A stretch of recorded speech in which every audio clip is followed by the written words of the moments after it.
Hello and welcome दोस्तों, साकार अकादमी में आपका स्वागत है। मैं हूं विवेक पटेल। छत्तीसगढ़ पीएससी मेंस में पब्लिक एडमिनिस्ट्रेशन के पेपर की क्या स्ट्रेटजी होनी चाहिए, ये लेकर के मैं आया हूं। दोस्तों, आप सभी लोक सेवा में प्रवेश करने जा रहे हैं, तो पब्लिक एडमिनिस्ट्रेशन के बारे में तो आपको जानना ही चाहिए। लेकिन छत्तीसगढ़ पीएससी में पेपर 3 यूनिट 2 में पब्लिक एडमिनिस्ट्रेशन को रखा गया है।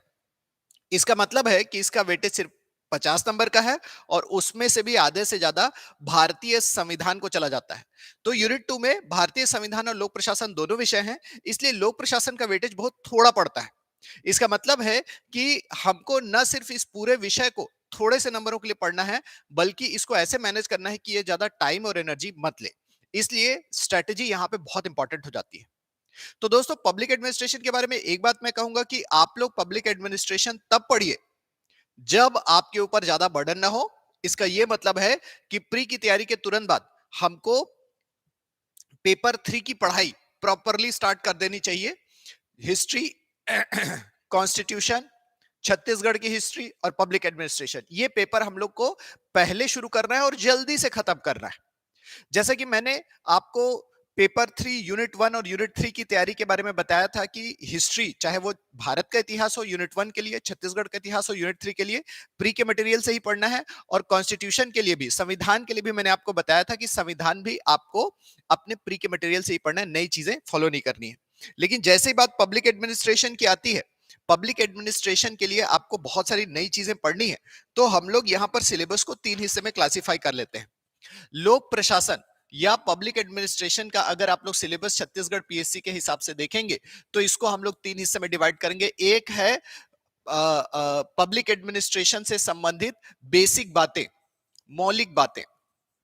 ठीक है, मौलिक जो विचार हैं, बेसिक जो पब्लिक एडमिनिस्ट्रेशन से जुड़ी हुई चीजें हैं, वो आएंगी, जिसमें आपका आएगा लोक प्रशासन का अर्थ, क्षेत्र, प्रकृति।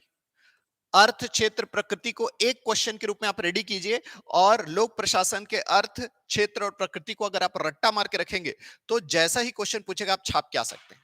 पर यहां से क्वेश्चन आजकल कम पूछ रहे हैं। इसके तहत बहुत सारे जो आपके शब्द हैं, लोक प्रशासन से जुड़े हुए शब्द, जैसे कि तुलनात्मक लोक प्रशासन, नवीन लोक प्रशासन, ठीक है, राज्य बनाम बाजार चर्चा, नव लोक प्रबंध, पब्लिक चॉइस थ्योरी, ये सब जो शब्द हैं, ये शब्द टर्म लोक प्रशासन से जुड़े हुए हैं, इनको आपको रेडी करना है। और लोक प्रशासन के एक विषय के रूप में जो विकास हुआ है, इसको आपको पढ़ना है। तो ध्यान दीजिएगा, यहां पर सबसे इंपॉर्टेंट चीज लोक प्रशासन के से जुड़े हुए शब्दों पे आपको फोकस करना है। अगर आप इनके बारे में थोड़ा भी जानते हैं, तो समझिए कि आप यहां से आने वाले प्रश्नों को आराम से कवर कर सकते हैं। ठीक है, इसके बाद आपका संगठन और प्रबंधन से संबंधित शब्द आते हैं। संगठन के सिद्धांत और प्रबंधन की तकनीकें, संगठन के सिद्धांत और प्रबंधन की तकनीकों से संबंधित प्रश्न आते हैं। ये भी अगेन टेक्निकल एरिया है। संगठन के सिद्धांत में आता है आपका संगठन सिद्धांत, दृष्टिकोण, संरचना। प्रबंधन में आता है नेतृत्व, नीति निर्धारण, निर्णय निर्माण। तो संगठन के विभिन्न प्रकार आप इसमें पढ़ेंगे, और संगठन के अंदर में जो सिद्धांत आते हैं, जैसे पद सोपान, आदेश की एकता, नियंत्रण का क्षेत्र, इन सबको कम से कम एक एक पैराग्राफ में लिखने की आपको क्षमता होनी चाहिए। तो एक बेसिक आइडिया आप रखिए। मैं ये नहीं कह रहा हूं कि एक पॉइंट को जो है आप 100 वर्ड्स के हिसाब से तैयार करें, पर कम से कम 4-4 लाइन तो आपको आना ही चाहिए। प्रबंधन के बहुत सारे उपकरण होते हैं, जैसे कि समन्वय, समन्वय, प्रत्यायन या प्रत्यायोजन, संचार, अवलोकन, अभिप्रेरणा, ये सब जो है प्रबंधन के आपके तकनीकें हैं। तो प्रबंधन की तकनीक, संगठन के सिद्धांत और प्रबंधन की तकनीकों को आप जो है 4-4 लाइन में याद रखिए। बहुत लंबा चौड़ा आपको स्टडी नहीं करना है, लेकिन ये क्या है, अगर आप इतना भी जानते हैं और इसका क्या महत्व है, इसको आप लोग एक बार इमेजिन कर लेते हैं, तो आप समझिए कि इन सारे क्वेश्चंस को आप देख लेंगे। तो ध्यान देना है, पब्लिक एडमिनिस्ट्रेशन में आपको पूरा पुस्तक नहीं पढ़ना है। आप जो है सबसे शॉर्टेस्ट वीडियोस देखिए, सबसे सिंपलेस्ट मटेरियल उठाइए, और हर एक टर्म, हर एक शब्द, जो मौलिक बेसिक जो टॉपिक्स हैं, वहां से जुड़े हुए प्रत्येक शब्दों को उठाइए, उनके बारे में 4-4 लाइन लिख लीजिए। आप जो है संगठन के सिद्धांत, प्रबंधन की तकनीकों को उठाइए, उनके बारे में 4-4 पॉइंट लिख लीजिए, और एक समझ बनाइए कि हाँ, ये ऐसा होता है। और उसके बाद फिर आप रेडी हैं एग्जाम देने के लिए। तीसरा हिस्सा जो लोक प्रशासन का है, वो ये है कि आपका जो है अप्लाइड सेक्टर से जो आपके व्यावहारिक पहलू हैं उनसे प्रश्न आते हैं। व्यावहारिक पहलू से जो प्रश्न आते हैं उसमें आता है आपका जिला प्रशासन, ठीक है, जिला प्रशासन, प्रशासनिक सुधार, प्रशासनिक सुधार के अलावा गुड गवर्नेंस, अच्छा अभिशासन, गुड गवर्नेंस, ठीक है, ई शासन, है ना, इलेक्ट्रॉनिक शासन, छत्तीसगढ़ का प्रशासन, छत्तीसगढ़ का प्रशासन, और नगर पालिका, नगर निगम इत्यादि। 2022 में जो छत्तीसगढ़ पीएससी की परीक्षा हुई उसमें नगर निगम से सवाल पूछे गए हैं, ठीक है। इसके अलावा प्रत्यायोजन को पूछा गया है जो प्रबंधन की तकनीक में आता है। तो जो हमारे व्यावहारिक पहलू हैं, जिला प्रशासन, प्रशासनिक सुधार, ई प्रशासन, गुड गवर्नेंस यानी कि अच्छा अभिशासन या सुशासन, इसके अलावा सूचना का अधिकार, छत्तीसगढ़ के प्रशासन की विशेषताएं, नगर पंचायतें, पंचायतें और नगर पालिकाएं, इन सब से जो है व्यावहारिक मुद्दों से प्रश्न आता है। इसके अलावा संसदीय व्यवस्था, अध्यक्षात्मक व्यवस्था, सत्ता की परिभाषा, संप्रभुता का सिद्धांत, ठीक है, इन सब से संबंधित शक्तियों के पृथक्करण का सिद्धांत, ये सब भी व्यावहारिक पहलुओं में शामिल है, जो कि डायरेक्टली पब्लिक एडमिनिस्ट्रेशन में नहीं है, लेकिन विभिन्न तरह से आपका प्रशासन से जुड़ा हुआ है। कार्यपालिका की, विधायिका और न्यायपालिका के प्रति जो जिम्मेदारी है, जवाबदेही है, उनसे भी प्रश्न आते हैं। तो ये सब हो गए व्यावहारिक पहलू। व्यावहारिक पहलुओं को बड़े गौर से पढ़ना है। तो देखिए, इन सबको आपका मौलिक सिद्धांत और संगठन प्रबंधन इत्यादि को आप 4-4 लाइन में निपटा दीजिए, एक बेसिक अंडरस्टैंडिंग बना के चलिए, ठीक है। लेकिन इनको बहुत डिटेल में पढ़ना है। इनके ऊपर कम से कम 100-100, 200-200 शब्द लिखने की आपकी क्षमता होनी चाहिए। क्यों? ये जो व्यावहारिक पहलू हैं, ये सिर्फ आपको कॉन्स्टिट्यूशन में काम नहीं आएंगे। कॉन्स्टिट्यूशन में तो इससे 1-2 प्रश्न ही आएंगे।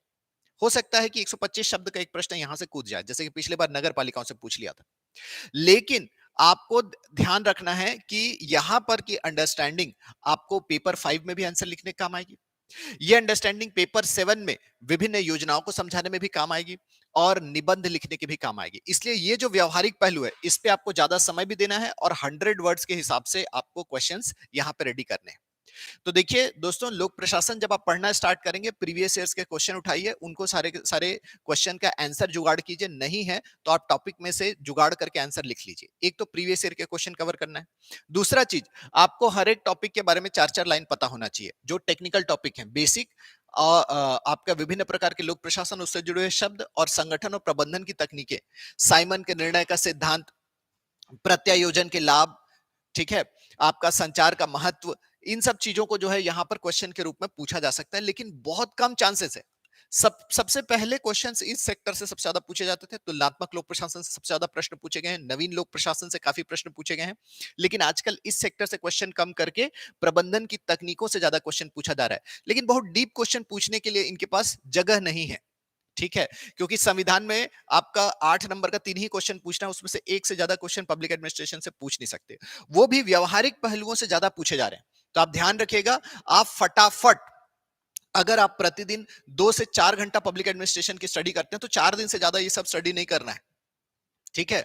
और बाकी के जो 4 दिन है वो आपको व्यवहारिक विषयों को देने हैं। तो इस तरह से 8 दिन में आपका पब्लिक एडमिनिस्ट्रेशन खत्म होगा, अगर आप प्रतिदिन 3 से 4 घंटे पब्लिक एडमिनिस्ट्रेशन पढ़ते हैं। तो दोस्तों, बहुत स्पीड से इसको निपटाना है और आपका बेसिक चीजों पे सिर्फ बेसिक आइडिया आपको होना चाहिए, और जो भी आइडिया है रट्टा मार लीजिए और वही छाप के आ जाइए। लेकिन व्यावहारिक मुद्दों पे आपको जो है फैक्ट्स के साथ काम करना पड़ेगा। सरकार जो पॉलिसी बना रही है उन सबको ज्ञान में रखना पड़ेगा, क्योंकि निबंध पेपर 5, पेपर 7, इन सब में ये काम आने वाला है। तो इस तरह से व्यावहारिक पहलुओं पर खास ध्यान दीजिएगा, इनको 100 वर्ड्स के हिसाब से तैयार कीजिए, गौर से समझिए और अपने दोस्तों के साथ इन विषयों पर डिस्कशन कीजिए, क्योंकि ये आपको इंटरव्यू में भी काम आएंगे। अगर आप इन विषयों पे बोल सकते हैं तो इंटरव्यू में आपके बोलने की क्षमता इंप्रूव होगी और आप बहुत अच्छे मार्क्स वहां पर हासिल कर सकते हैं। तो दोस्तों, पब्लिक एडमिनिस्ट्रेशन 8 दिन का सिलेबस है, ज्यादा समय इसको नहीं देना है। प्रतिदिन पढ़ करके अगर आप कंप्लीट करते हैं तो 8 दिन में खत्म हो जाना चाहिए और सबसे ज्यादा फोकस व्यावहारिक मुद्दों पे रहेगा। तो इस तरह से आप ध्यान दीजिए और ध्यान रखना है कि पब्लिक एडमिनिस्ट्रेशन अगर ज्यादा समय ले रहा है तो टेक्निकल मुद्दों को साइडलाइन करके व्यवहारिक मुद्दों पे ही फोकस बनाए रखना आपके लिए सबसे ज्यादा फायदेमंद होने वाला है, क्योंकि अब एग्जाम की दिशा इसी ओर जा रही है, ठीक है। लेकिन अगर आप बेसिक्स पे कमांड रखेंगे तो आपका कॉन्फिडेंस भी बढ़ेगा और कोई भी क्वेश्चन आपसे छूटेगा नहीं। इन सब बातों को ध्यान में रखते हुए आप पेपर 3 के हो जाएंगे एकदम माहिर। पेपर 3 का बेसिक फंडा ही ये है दोस्तों कि चूंकि प्री का मटेरियल सीधा मेंस में आ रहा है, हिस्ट्री, कॉन्स्टिट्यूशन, छत्तीसगढ़ का हिस्ट्री और ये व्यवहारिक मुद्दे, इसलिए अब आपको जो है कम समय में ज्यादा लिखने का प्रैक्टिस करना है, यही आपका उद्देश्य होना चाहिए। पब्लिक एडमिनिस्ट्रेशन ही ऐसा सब्जेक्ट है जिसमें नए बिंदु आते हैं, तो लोग जब पढ़ने जाते हैं कोचिंग में, तो कोचिंग वाले बहुत टाइम तक पढ़ाते हैं। आप लोगों को इस गहन भंवर में नहीं फंसना है, कम समय में पब्लिक एडमिनिस्ट्रेशन को खत्म करना है। और एक बार इसको खत्म कर लिया, एक बार आपकी अंडरस्टैंडिंग बन गई, तो आप जो आपने पढ़ा है, जितना पढ़ा है, उसको एग्जाम पेपर में बेहिचक लिखने के लिए तैयार रहिए। यही आपके सक्सेस का राज बनेगा। थैंक यू दोस्तों।